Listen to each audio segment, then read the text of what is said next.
Hello, and welcome to this new session on CKA exam tips. So, last week I actually took the CKA exam myself and I passed the exam, I'm happy to say. So, what I had done is I'd actually compiled an awful lot of notes myself and I've made those available through GitHub. And they're the notes that I basically used and followed for the exam study. Now, I have been studying a number of weeks for this exam.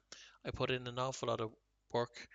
The last few weeks I basically also, really kind of knuckled down, made sure that, I was starting to learn and memorize the documentation to understand where exactly I could find information quickly during the exam and little tips and tricks that would basically cut down time. So what I thought I'd do tonight is I thought I'd actually share my own experience here and findings and provide some kind of exam tips which I hope that you will also find helpful. So if you basically go to the YouTube channel as always and go to the GitHub repository here, you can see we have a Series 2 Kubernetes CKA exam. So if you go down to the very bottom, here you'll see a new Series 2.9 for exam tips and tricks.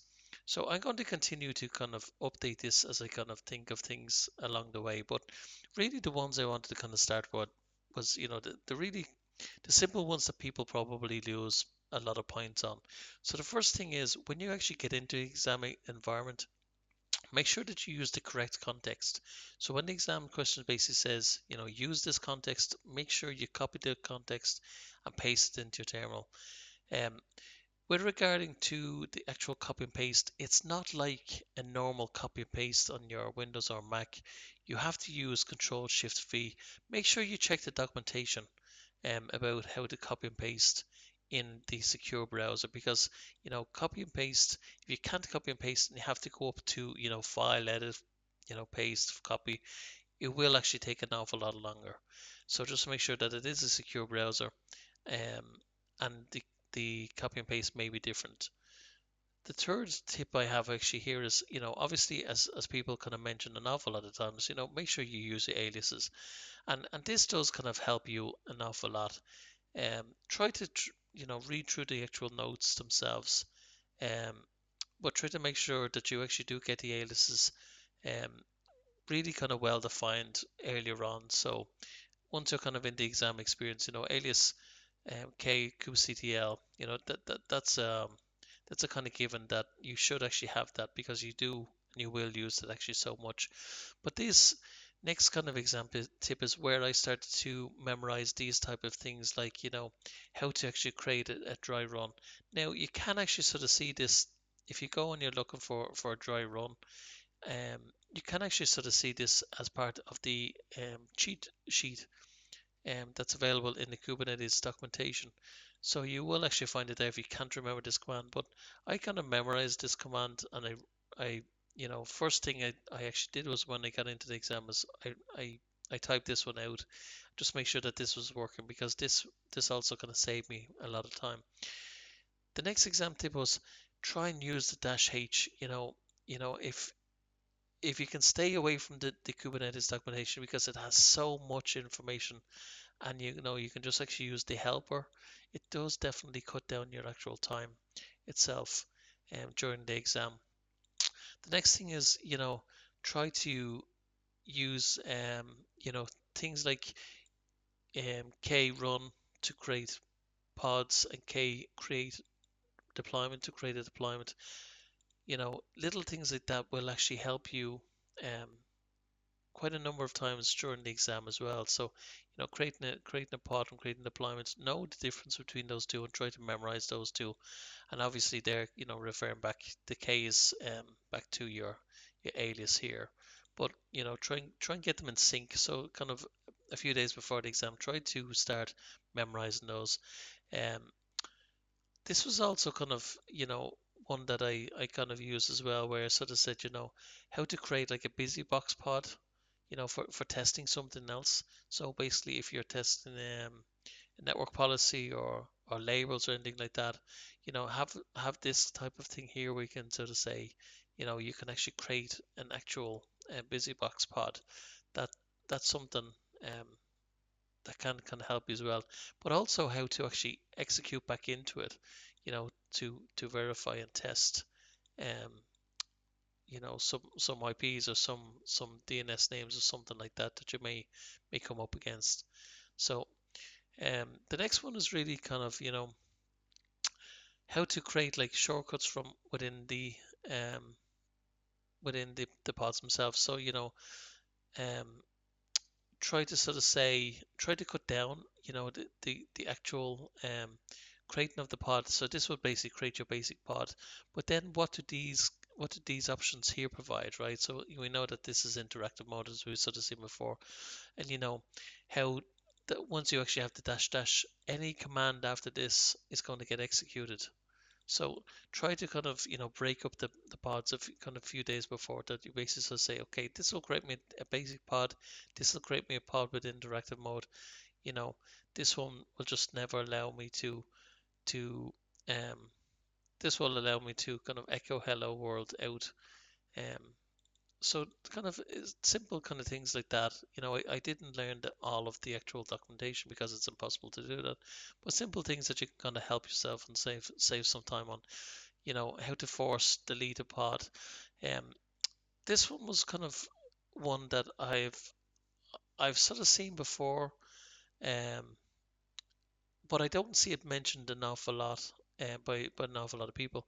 And this is something I kind of did when I was taking the first exam as well, was that, I try to use the exam number that YAML that one. So rather than sort of me typing out, you know, um, new persistent volume claim dot YAML, I would just type out Q1, because basically, like for question one, this is your YAML file, and they're not testing that your YAML file in that sense is correct. They're testing that, for example, in your persistent volume claim is correct.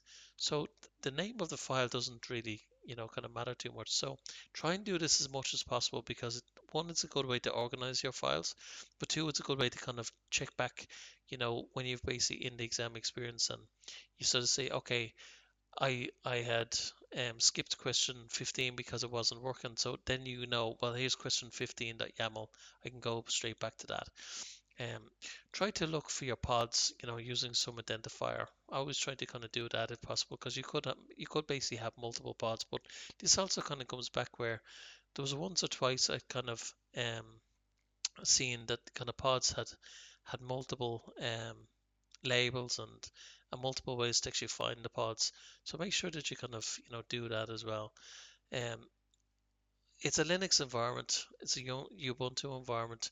So I did kind of spend a few minutes kind of looking for the notepad, but then I actually found that there's an actual mouse pad, I believe it's called. So kind of look around for that. Kind of take a minute or two, because that would actually save you some time in the long run, basically to copy the commands over into the mouse pad. Um, and then I started to kind of learn these type of things. How you would basically upgrade nodes and drain nodes and all this kind of sort of stuff. Now the one thing here, is obviously there's going to be, and these are not the actual questions or whatever, but there is things that's basically on bigger questions, they do get bigger marks. So you might have something like secrets and daemon sets, ingress.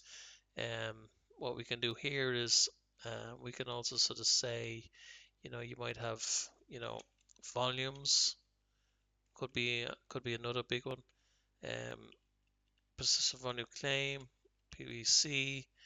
um, kind of big items like that. And what I'm going to do here is, just while I'm kind of here, I'm going to say in mousepad, um, try to find this, to save time. Um, so after that, then basically, the other kind of thing I did here, and again, I kind of edit these as I'm kind of going. I don't kind of, um, edit this out, because it is kind of important just to see that these are real live um, working files. But also, just try and make sure that whatever system you're going to basically use, check what the exam is using. Like I know that the exam was using that, so check what the exam is using and try to you know, I installed this onto my Raspberry Pi, so make sure that you kind of install it somewhere so you can actually get a use for it.